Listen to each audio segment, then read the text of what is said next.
Marcos, Lucas. Não tem João, não? Mateus, Marcos e Lucas, os evangelhos sinóticos. O que significa sinóticos? Semelhante, que se vê em conjunto, né? A narrativa semelhante. E quais são os evangelhos sem ser sinóticos?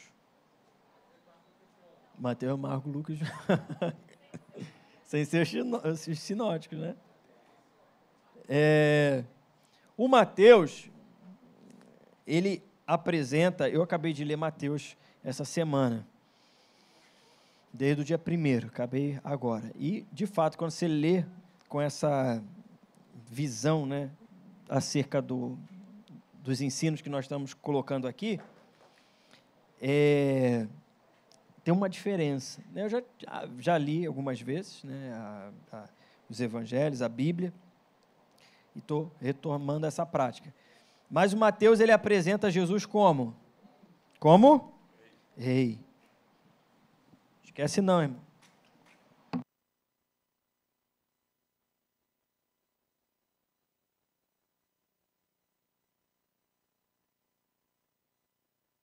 Apresenta Jesus como rei. Né? Vocês lembram o contexto do porquê do rei. Marcos, ele apresenta Jesus como servo. Então, enquanto Mateus se concentra em falar o que Jesus, ele ensinava, Marcos se concentra em falar do que Jesus servia, fazia, a ação. Tá? Então, leia o Evangelho de Mateus e você vai ver, a todo momento Jesus está dizendo, Jesus ensinava e curava. Ensinava, pregava e curava. Algumas vezes vai grifando. E ele fala muitas vezes sobre reino dos céus. Reino dos céus, reino dos céus, reino dos céus. Trazendo uma ênfase de um reinado, de um rei diferente do reino da terra. Mateus, Marcos e Lucas apresenta Jesus como Filho do homem, a humanidade perfeita de Cristo, ele, aquele que perdoa pecados, que veio buscar o que estava perdido. Certo? Então, por aí, a gente já caminhou bem, para a gente ganhar tempo aqui. Vamos lá para as cartas de Paulo. São quantas cartas? Quem lembra? 13, 14, 15? 13 cartas. Nós colocamos algumas palavras aqui como que chegou até a gente, né? Vimos, por exemplo, a de Coríntios, né? Colocamos aqui como algumas prateleiras, né, da biblioteca de Paulo. Então, quais são? Quem lembra? Temos as cartas escatológicas, que fala sobre o estudo dos fins, fala rápido, soterológicas, soterológicas, que fala sobre a doutrina da salvação, cartas cristológicas, né, que vai falar sobre a natureza de Cristo, conhecemos também como cartas da prisão, e cartas eclesiológicas, que são cartas pastorais, né? Eclésia, pensa em eclésia, igreja, doutrina da igreja, pastor falando para a igreja. Então, vai fazendo o link aí. Tá bem ou tá frio aqui? Da temperatura mesmo? Melhorou um pouco. Tiagão, dá uma força para a gente aí. Esse aqui tu pode ligar o presbítero Cristiano vai ajudar aí. Pois bem, falamos de 1 Tessalonicenses, 2 Tessalonicenses, aprendemos do que Paulo fala sobre essas cartas na prateleira da escatologia, trazendo uma palavra de conforto, né? Consolar uns aos outros com esta palavra, é o que Paulo fala à igreja em Tessalônica. Falamos sobre a igreja em Corinto, que vai tratar sobre a soteriologia, ou seja, a doutrina da salvação, e vamos continuar falando sobre a doutrina da salvação, que vamos falar sobre Gálatas e Romanos, que está dentro também dessa biblioteca aí, soterológica. Então, 1ª e 2ª Coríntios falamos como a igreja de Corinto era uma igreja difícil em todos os sentidos e aonde ela estava localizada também, e por aí vai. E hoje nós vamos falar sobre Gálatas e Romanos.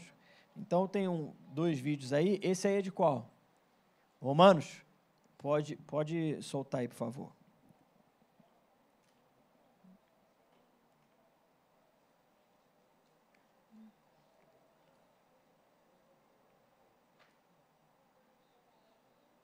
A Carta de Paulo aos Romanos é uma das coisas mais longas e significativas já escritas por aquele que antes era conhecido como Saul de Tarso. Ele era um rabino judeu, pertencente a um grupo conhecido como fariseus, e ele era apaixonado e devoto à Torá de Moisés e às tradições de Israel. E ele via Jesus e seus seguidores como uma ameaça. Mas ele teve um encontro radical com Jesus ressuscitado, que o enviou como um apóstolo, como um representante oficial para o mundo do povo não judeu, chamado de gentios na Bíblia. E então ele começou a usar o seu nome romano, Paulo, e viajou por todo o antigo Império Romano contando às pessoas sobre o Rei Jesus ressuscitado e formando seus seguidores nessas novas comunidades chamadas de igrejas. E Paulo, ocasionalmente, escrevia cartas para essas novas comunidades de Jesus para ajudá-las a promover sua fé e responder a perguntas que as pessoas tinham. E o livro de Romanos é uma dessas cartas. Na verdade, foi escrito bastante tarde em sua carreira. Agora, sabemos, pelo livro de Atos, que a igreja em Roma já existia por algum tempo e que era composta por judeus e não-judeus seguidores de Jesus. Mas a certa altura, o imperador romano Cláudio expulsou todo o povo judeu de Roma. E então, cerca de 5 anos depois, todos esses judeus, incluindo os judeus seguidores de Jesus, foram autorizados a retornar. E quando o fizeram, encontraram uma igreja que se tornou muito não-judaica em costume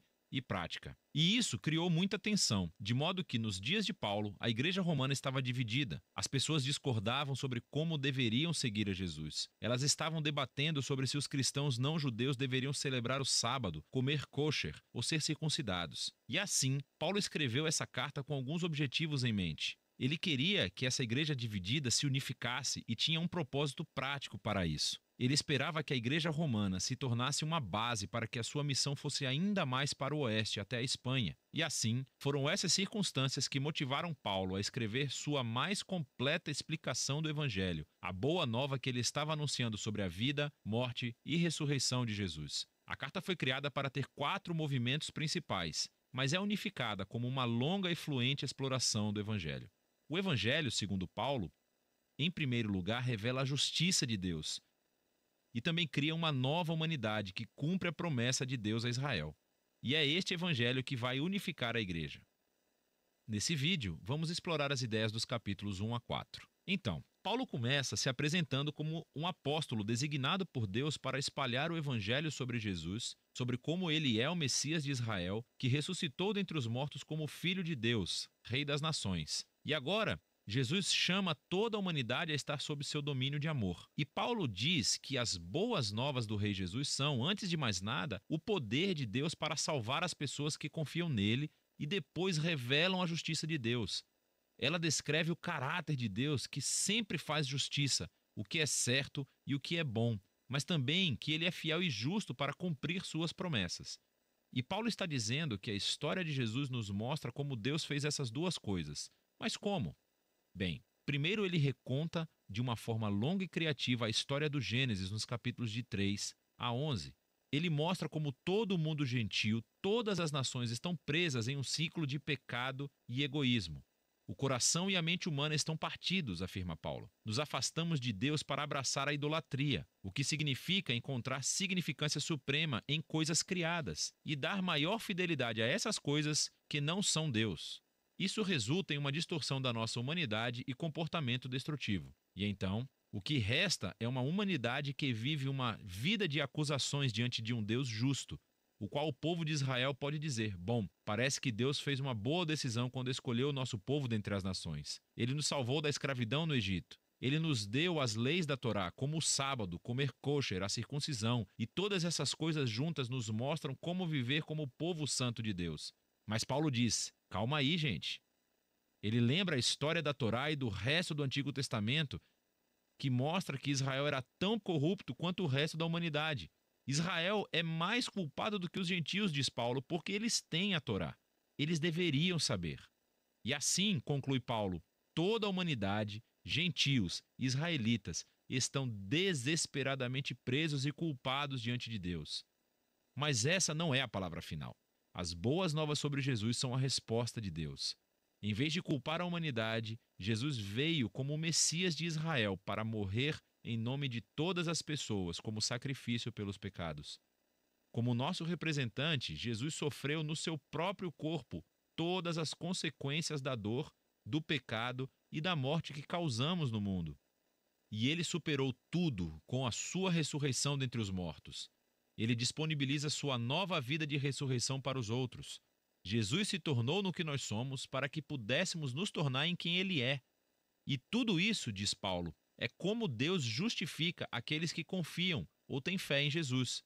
Agora, justificação é outro termo rico do Antigo Testamento para Paulo e está relacionada com a justiça de Deus. Literalmente significa se declarar justo. Por causa daquilo que Jesus fez em nosso lugar, recebemos um novo status diante de Deus. Em vez de nos considerar culpados, Deus declara que as pessoas estão em um relacionamento correto com Ele e estão perdoadas. A justificação resulta em uma nova família. A pessoa que confia em Jesus recebe um lugar entre o povo da aliança de Deus. A justificação também resulta em um novo futuro, que inicia uma jornada de transformação da vida pela graça de Deus. E assim, todas essas coisas sobre justificação são um presente de Deus para aqueles que, através da sua fé, estão em Cristo Jesus. E isso leva Paulo, no capítulo 4, a explorar as enormes implicações que tudo isso tem para quem pode fazer parte da família da aliança de Deus. Ele volta para a história de Abraão em Gênesis, capítulo 15. Antes de qualquer uma das leis da Torá ter sido dada a Israel, Abraão foi justificado, ou declarado justo, diante de Deus. Como? Bom, Deus prometeu que Abraão se tornaria pai de uma grande família multiétnica que receberia a bênção de Deus. Mas ele e sua esposa Sara eram muito velhos, nunca conseguiriam ter filhos. Mesmo assim, Abraão tinha uma fé radical e confiança na promessa de Deus, e, portanto, Deus declarou que ele era justo. E assim, Paulo diz, agora Abraão tornou-se o pai da nova família da aliança e está se espalhando por todo o mundo. Essa família é composta de judeus e gentios que têm o mesmo tipo de fé e confiança naquele que cumpriu a promessa de Deus a Abraão, Jesus, o Messias. Então, vamos fazer uma pausa e resumir as ideias principais de Paulo aqui nos capítulos de 1 a 4, porque elas são a base para entender o restante da carta. Esse resgate, no entanto, não vai acontecer através de pessoas que tentam obedecer às leis da Torá. Pelo contrário, o caráter justo de Deus o levou a resgatar o mundo através da morte e ressurreição de Jesus. Para que ele pudesse criar essa família multiétnica de Abraão baseada na fé e torná-los o seu próprio novo povo da aliança. E então, Paulo mostra como essa nova família faz parte de algo muito maior, que os leva a um novo modo de vida juntos. Mas tudo vai estar enraizado nessas ideias centrais exploradas no capítulo de 1 a 4 da carta de Paulo aos Romanos. Excelente. Tem a parte... Tu gostou? Tem a parte B do vídeo, mas a gente vai destrinchar aqui, mas já deu para ter uma ideia acerca da carta de Paulo à igreja em Roma. Note que Paulo já tinha viajado por muitos lugares do Império Romano e a igreja em Roma já estava lá. Ele não consegue ir, ele diz por várias vezes que tenta ir, mas de alguma forma ele é impedido de ir, e quando ele vai para Roma, ele vai preso. Ele sai de Jerusalém e vai para Roma, chega lá preso e fica numa prisão domiciliar. A gente percebe isso em Atos, capítulo 27 e 28. Então, lembrando que Atos vai narrar também por trás, né, das cartas paulinas. Atos está narrando os acontecimentos históricos e a ação do Espírito Santo através da igreja, através dos apóstolos, né, por volta dessas cartas onde Paulo está escrevendo. Então, a carta de Paulo aos Romanos é um tratado teológico, soterológico poderosíssimo. Traduzindo, é um assunto central no que diz respeito a salvação do homem. Então, quando falamos sobre justificação, corre para Romanos. Corre para Romanos e você vai entender a grandeza desse mistério que é a justificação. Então, o assunto ali que roda, vamos dizer assim, né, que está por detrás dessa escrita de Paulo é o seguinte: os judeus e os gentios. Quem são os gentios? Quem sabe? Os que não são judeus, né? Nós. Ou tem algum judeu aqui? De repente, né? Pode ter um descendente. Não sei, dizem que quem tem nome de árvore tem descendência dos judeus. Tu ouviu? Eu também já ouvi isso, mas nunca pesquisei, não. Eu tenho sobrenome Oliveira. De repente, né, no Jardim das Oliveiras, lá de Israel, vai que tem. Já pensou? Vou pesquisar, né? Nem sei. Deve ter uma herança judaica aí, quem sabe. Enfim, mas hoje, nesse tempo eu não sei nem se é bom ou se é ruim. Mas o Paulo escreve, e o assunto que está ali é o seguinte: os judeus, por seguirem a Torá, a lei, pertencem ao Senhor. É a igreja. E os gentios, não são circuncidados, comem outro tipo de carne de porco e por aí vai. Então a briga era essa. Tanto que Paulo depois, mais à frente, vai falar assim: olha, se é para causar escândalo ao seu irmão, não faça, não coma. Então, essa era a questão. Uma entre aspas, né, uma discussão teológica muito importante. Porque os gentios, o Pedro, né, foi confrontado e começa a pregar depois de ser confrontado aos gentios. Quem lembra do texto? Desce um lençol, aparece lá a carne e fala assim: Pedro, coma. O Pedro, eu acho que o Pedro, início, deve ter pensado assim, né? Isso só pode ser o próprio Satanás mandando eu comer uma coisa dessa impura. Está em Atos: Pedro, coma. É o Senhor que está mandando. Não diga que é impuro aquilo que eu purifiquei. Ele entende a mensagem que precisa pregar a quem? Aos gentios. Então, os gentios também queriam pertencer à igreja de Cristo. O evangelho chegou até eles. E aí Paulo vai tratar isso de uma forma muito importante. Então, abra aí comigo em Romanos, capítulo 1, versículo 1 em diante. Quem achar pode ler com uma voz boa aí para todo mundo ouvir.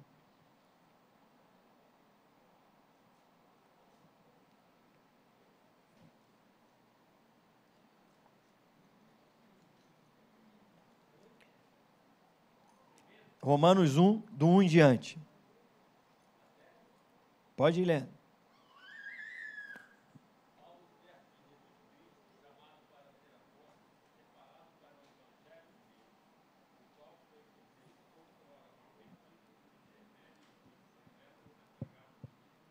Entrega lá para o Aguinaldo,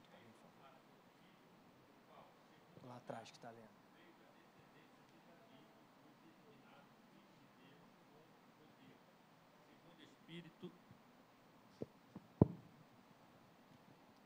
Segundo a carne, veio da descendência de Davi e foi designado Filho de Deus com poder, segundo o Espírito de santidade, pela ressurreição dos mortos, a saber, Jesus Cristo, nosso Senhor, por intermédio de quem viemos a receber graça e apostolado por amor do seu nome, para obediência por fé entre todos os gentios, de cujo número sois também vós, chamados para ser de Jesus Cristo. A todos os amados de Deus que estais em Roma, chamados para serdes santos, graça a vós outro e paz da parte de Deus, nosso Pai e Senhor Jesus Cristo. Prossegue. Só até aí já dá para ter uma ideia. Paulo faz uma introdução à igreja em Roma, falando que ele é separado para pregar o evangelho de Deus, a boa notícia, o qual foi Deus outrora prometido por intermédio de seus profetas nas Sagradas Escrituras.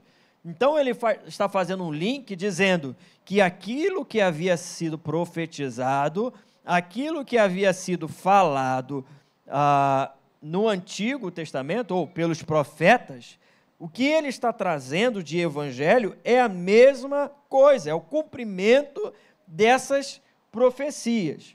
Então ele está dando as mãos aos profetas, né? Para a gente, nós hoje aqui, o Antigo Testamento.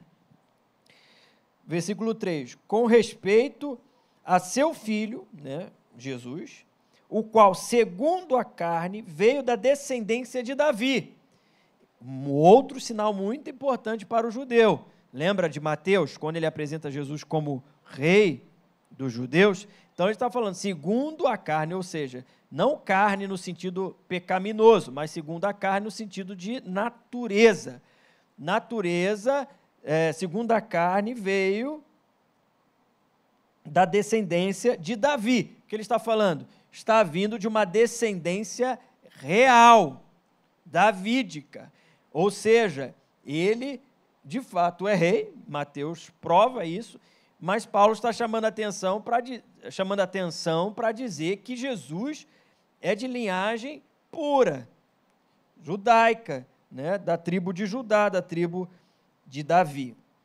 E foi designado Filho de Deus, agora sim, trazendo a questão espiritual, com poder, segundo o Espírito de santidade, pela ressurreição dos mortos. Aí ele está colocando tudo. Que Jesus morreu e ressuscitou, a saber, Jesus Cristo, nosso Senhor, por intermédio de quem viemos a receber a graça, ou seja, recebemos essa graça através de Jesus e o apostolado, por amor do seu nome, para a obediência por fé entre todos os gentios. Então ele traça a ideia da fé aos gentios, e a gente vai explicar um pouco mais sobre isso. Cujo número sois também vós, chamados para serdes de Jesus Cristo.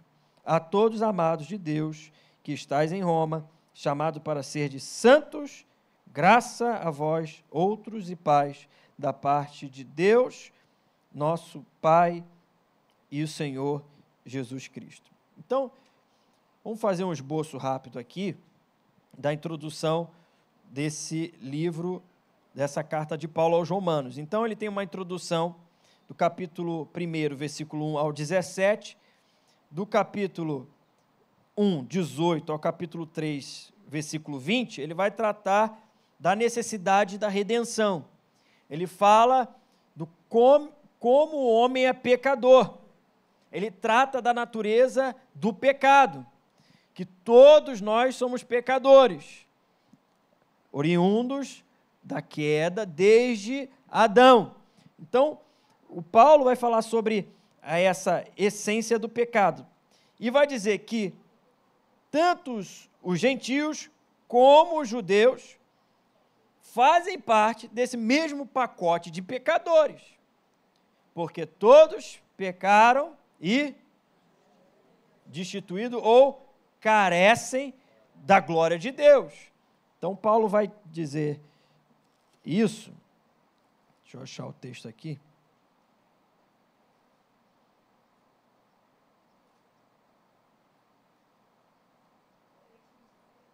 (3:23), é isso?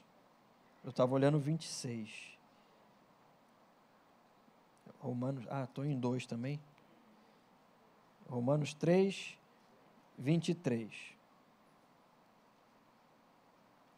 Pois todos pecaram e carecem da graça, da glória de Deus, sendo justificados gratuitamente por sua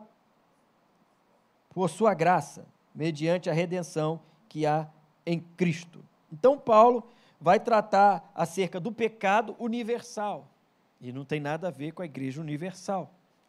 Não, pecado universal, ou seja, de toda a raça humana. Todos pecaram e carecem da graça de Deus. No capítulo 3, a partir do versículo 21 ao capítulo 5, ele vai tratar acerca da justificação, provinda da redenção em Cristo Jesus. Então ele coloca todo mundo no mesmo pacote. Todos são pecadores. Todos estão debaixo do pecado. E agora ele vai falar sobre esta redenção. E ao tratar da justificação, ele vai dizer que não somos justificados por cumprir a lei. Não somos justificados por causa da lei. Aí ele entra em embate com a turma romana, com os judeus. Por quê? Porque o judeu vai falar o seguinte: não, eu cumpro a lei, e os gentios não podem porque eles não cumprem. Então eles não são igreja, não fazem parte da igreja. Simples assim, essa é a matemática. E Paulo está dizendo, não é assim que funciona. Eles são justificados não por conta da lei, mas por conta de quem? Por conta da fé. Em quem? Em Cristo Jesus. Então Paulo vai falar sobre a justificação em Cristo. E muito importante essa afirmação, por vezes nós vamos encontrar essa afirmação, em Cristo, em Cristo, em Cristo. Estamos enxertados em Cristo. Então, o Paulo ele pega de forma extraordinária, falando sobre Abraão. Deixa eu ver se eu acho o texto aqui. Abra aí, Romanos capítulo 4, versículo 10 em diante. Quem pode ler? Não, pode ler do 1, pode ler do 1.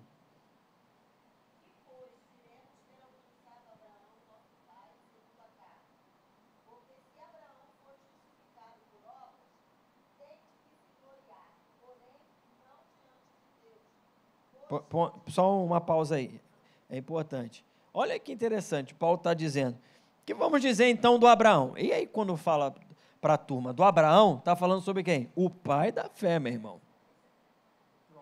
Está falando lá da raiz. Está fomentando. O que vamos falar então de Abraão? Nosso pai segundo a carne. Ele está falando também, nosso, segundo a carne, da sua origem, da linhagem judaica. Porque se Abraão foi justificado por obras, tem de se gloriar, porém não diante de Deus. Porque Deus não divide a glória dele com ninguém. Ele está falando glória de quem? Do Abraão. E aí, meu irmão, traz confusão. Como é que Paulo está falando disso de Abraão? Vamos lá, continua aí o texto.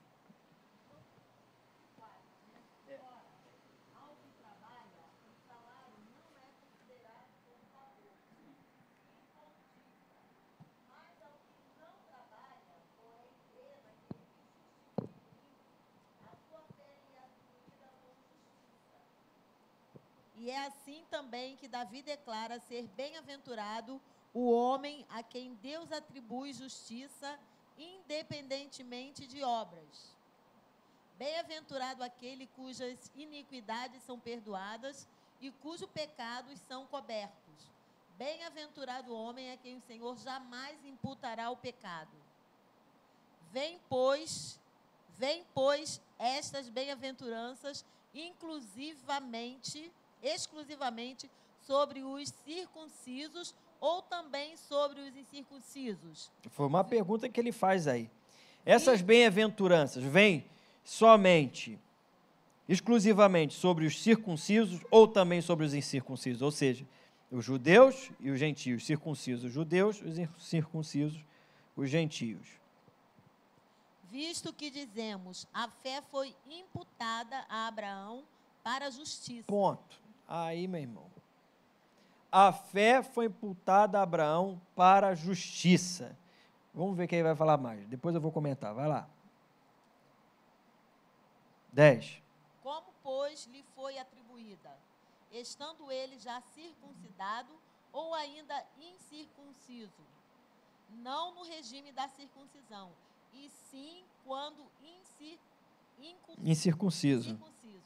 E recebeu o sinal da circuncisão como selo da justiça da fé que teve quando ainda incircunciso, para vir a ser o pai de todos os que creem, embora não circuncidados, a fim de que lhes fosse imputada a justiça, e pai da circuncisão, isto é, daqueles que não são apenas circuncisos, mas também andam nas pisadas da fé que teve Abraão, nosso pai, antes de ser circuncidado. Continua? Pode. Não foi por intermédio da lei que Abraão ou a sua descendência coube a promessa de ser herdeiro do mundo, e sim mediante a justiça da fé. Pois, se os da lei é que são herdeiros, anula-se a fé e cancela-se a promessa. Porque a lei suscita a ira, mas onde não há lei, também não há transgressão. Ponto, tá bom até aí. Então, o que o Paulo está dizendo? Que a lei foi colocada depois de Abraão. Sim ou não? Quem veio primeiro? Abraão. A lei vem quando?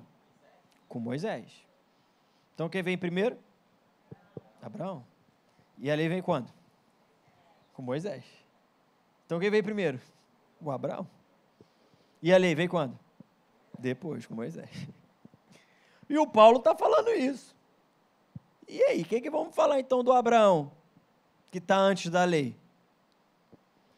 Então, o Paulo está pegando bem no calcanhar de Aquiles dele e está dizendo o seguinte: é somente pela justiça divina de Deus e não por obras, porque senão Abraão poderia se gloriar, ele disse. Então, não é por conta disso, mas a fé foi imputada a Abraão para justiça.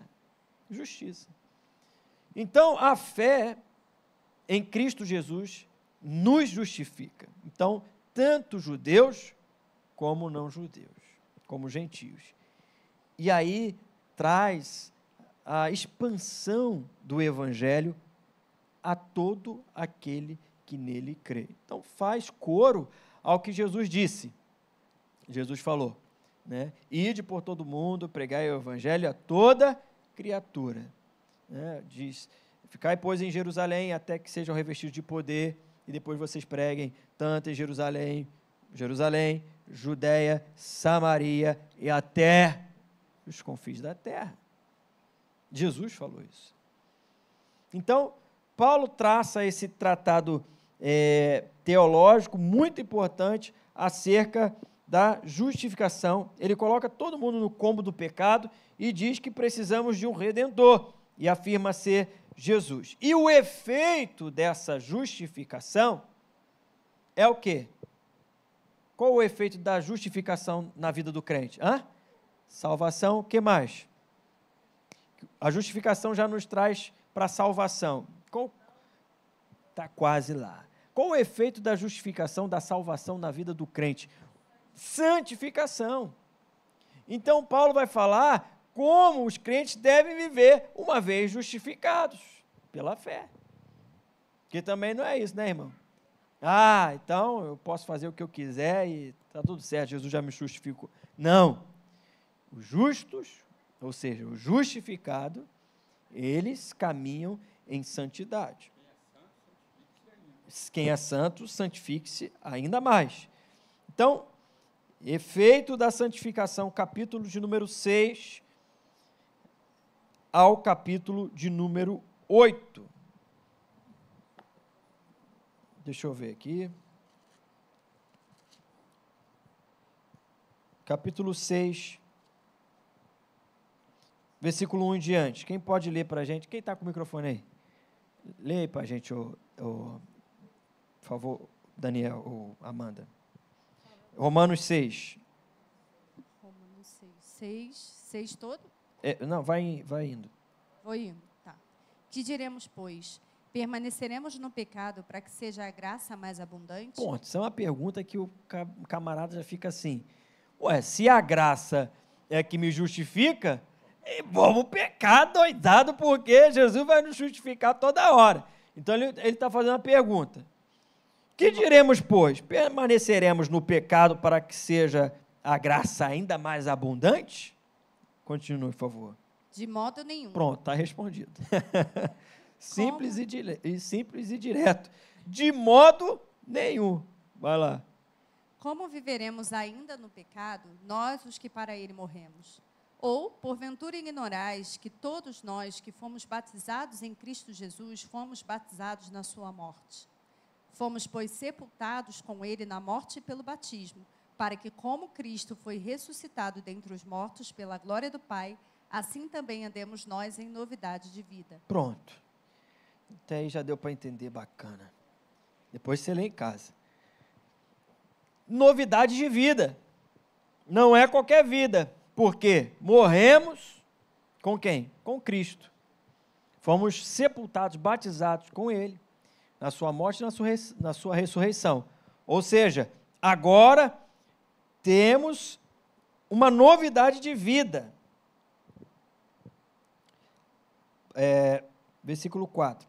Assim também andemos nós em novidade de vida, porque se fomos unidos com Ele na semelhança da sua morte, certamente o seremos também na semelhança da ressurreição.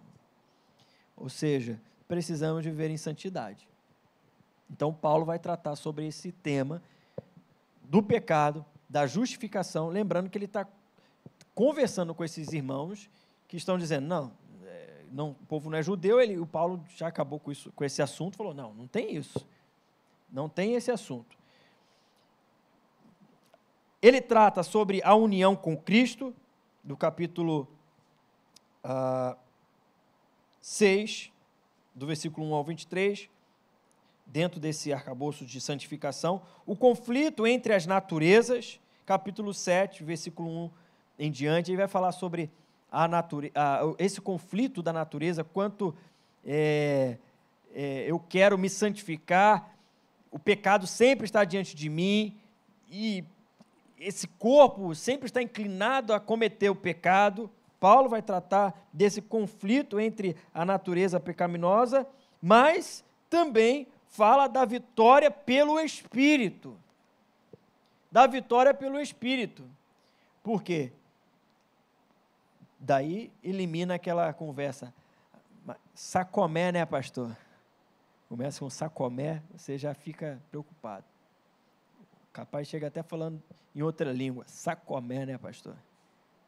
A carne é fraca. Aí você fala assim, mas o pecado é vitamina? Para você dar uma vitamininha aí para essa carne que está fraca. Então já elimina esse assunto falando da vitória pelo Espírito, capítulo de número 8, versículo 1 em diante. Vamos ver lá, rapidão.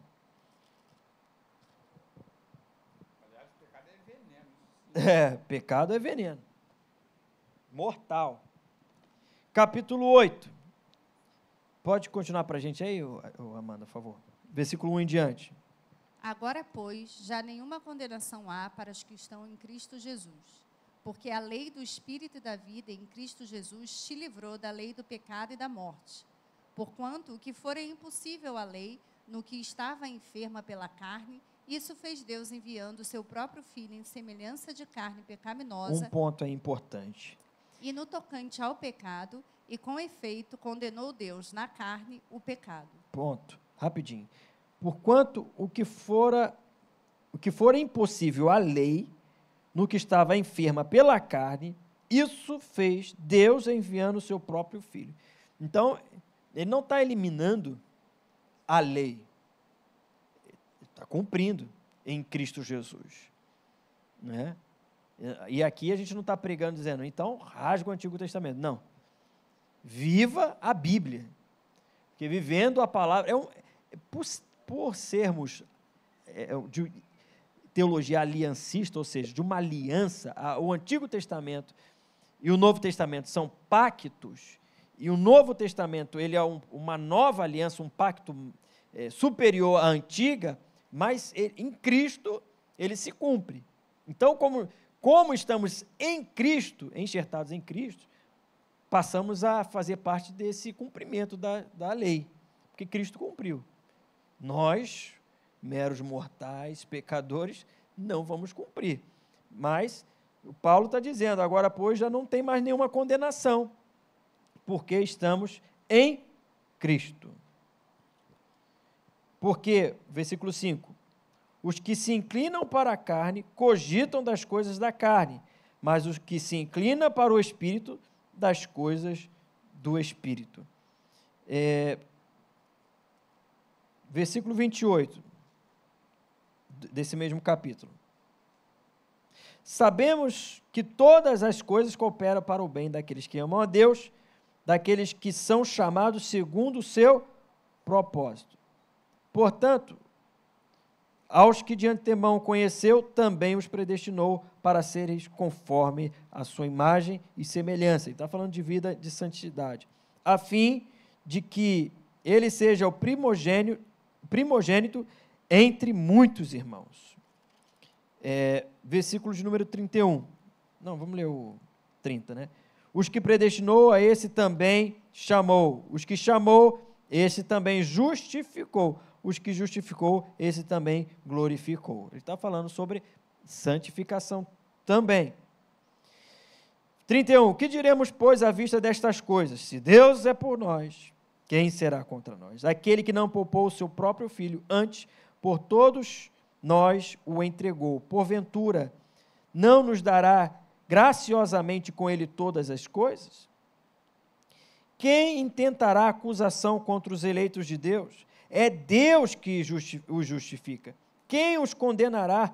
É Cristo Jesus que morreu, ou antes, quem ressuscitou, o qual está à direita de Deus e também intercede por nós. Quem nos separará do amor de Cristo?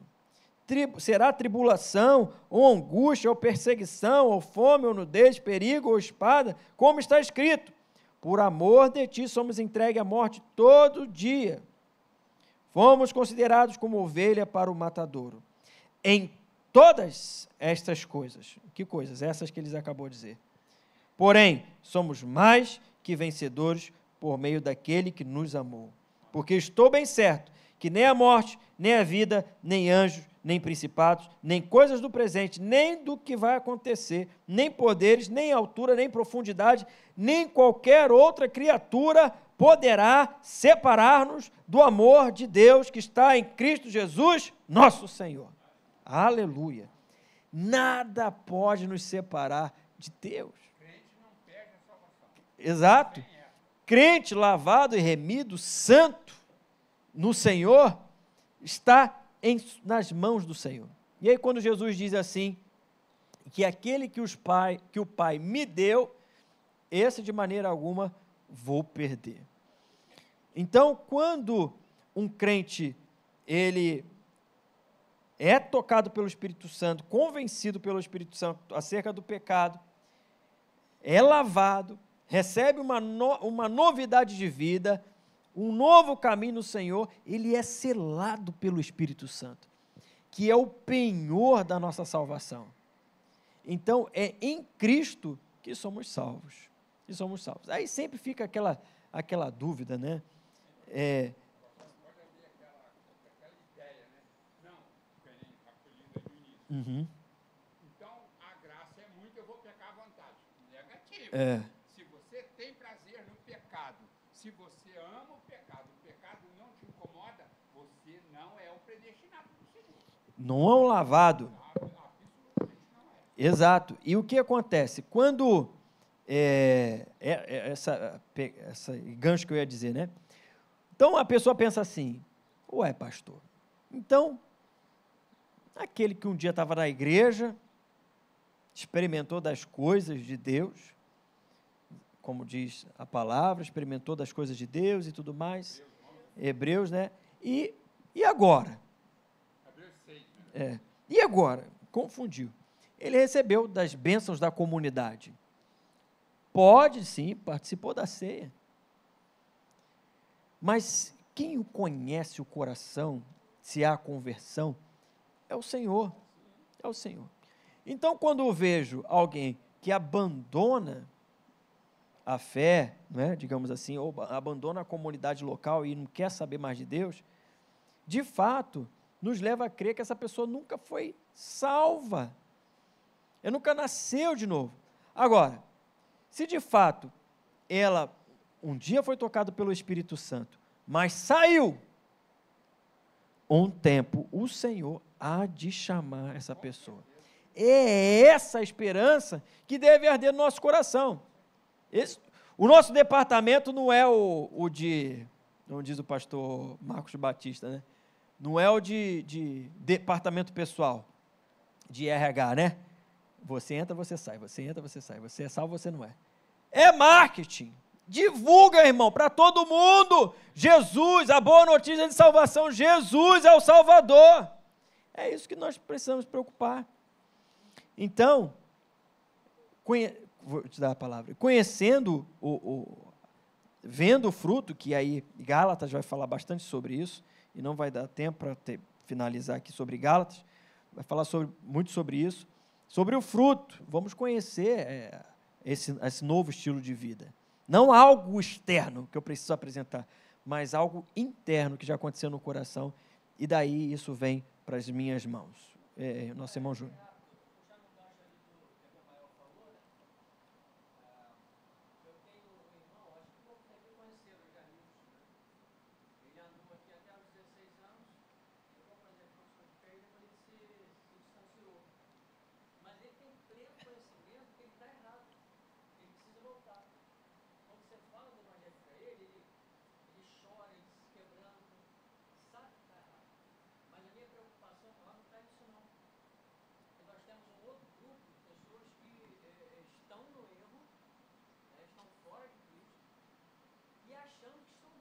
Uhum.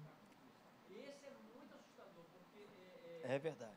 Eles estão numa linha totalmente fora do Evangelho, inclusive querendo trocar a Bíblia, né? A Bíblia tem que ser contextualizada, Uhum.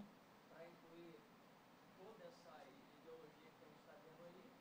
Esse povo ora e diz que a gente está errado, inclusive. Enfim, já deu para entender que esse povo me assusta. E é o que estava acontecendo aqui, né? O pessoal, os religiosos da época, né, estão dizendo, não é assim, é só o judeu, a turma toda. Só que agora a estratégia está diferente. Já que é todo mundo, então tem que ser todo mundo de tudo quanto é jeito, de qualquer jeito. Sim, vem, mas como o Paulo falou, né, que diremos, pois, vamos pecar para que a graça se abunde? De jeito nenhum, Paulo está dizendo. E a tropa quer vir para cima militando, dizendo, não, né, mais uma pérola do herege. E aí ele já, espero que o Senhor um dia o chame novamente. É de René Kivitz, quando ele diz ali sobre Deus veio para todos, todas, homens, mulheres, pobres, até aí tudo bem. Eu sabia, eu falei assim, cara, ele vai falar. Todas, todas e todas. Aí eu falei, não, meu irmão. Para quê? Para quê? Para quê? Porque o Deus Mãe, eu falei, que Deus Mãe? Da onde ele está tirando essas loucuras? Então, é muito sutil, porque o teor da conversa é, Deus é amor. Deus é amor. É amor. E ele chama em amor para viver uma vida em santidade.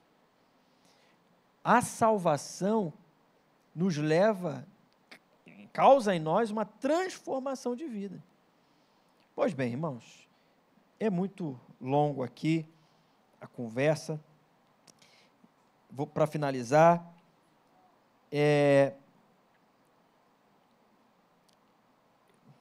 nesse esboço, Paulo vai falar sobre o passado de Israel, o julgamento de Deus pelo pecado, capítulo 9, presente de Israel, oferta divina de salvação, capítulo 10, o futuro de Israel, a promessa divina de restauração, capítulo 11, o serviço, fruto de redenção, capítulo 12, e a conclusão, saudando os irmãos daquela região. Então,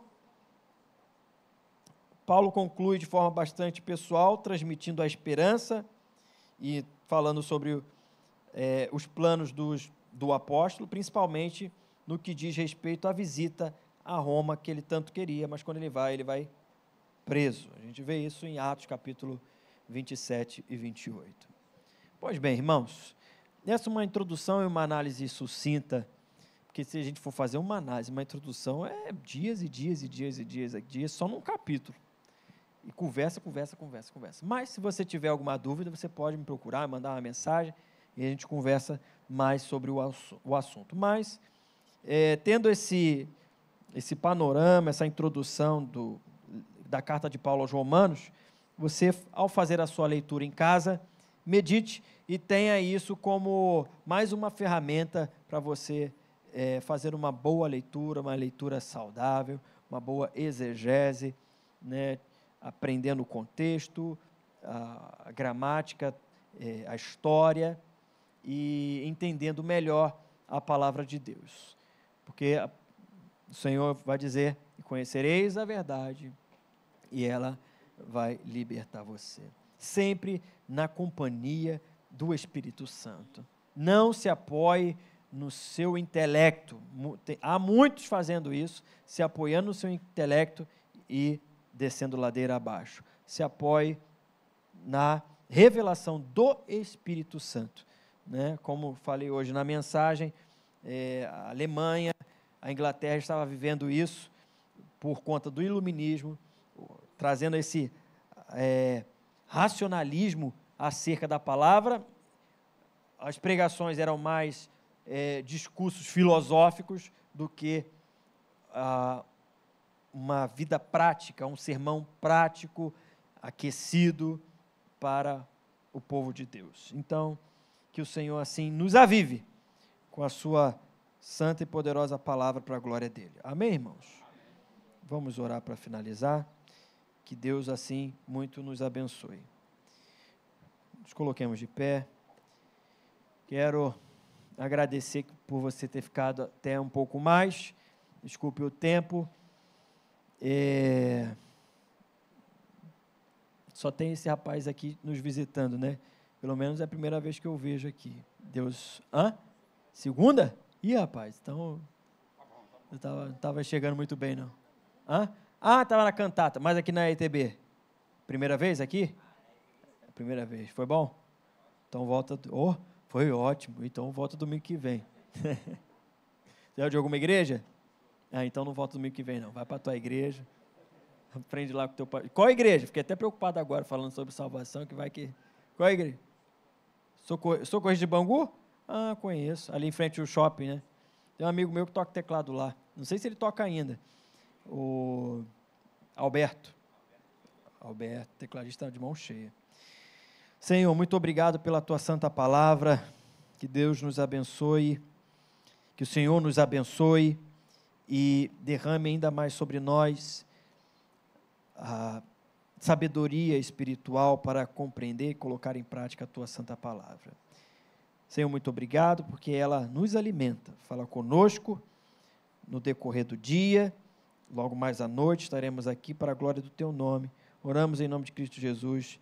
Amém. Amém. Amém. Deus abençoe. Como é o nome do teu irmão? Seu nome, meu irmão? Arthur. Deus abençoe, Arthur. Volte sempre, tá bom?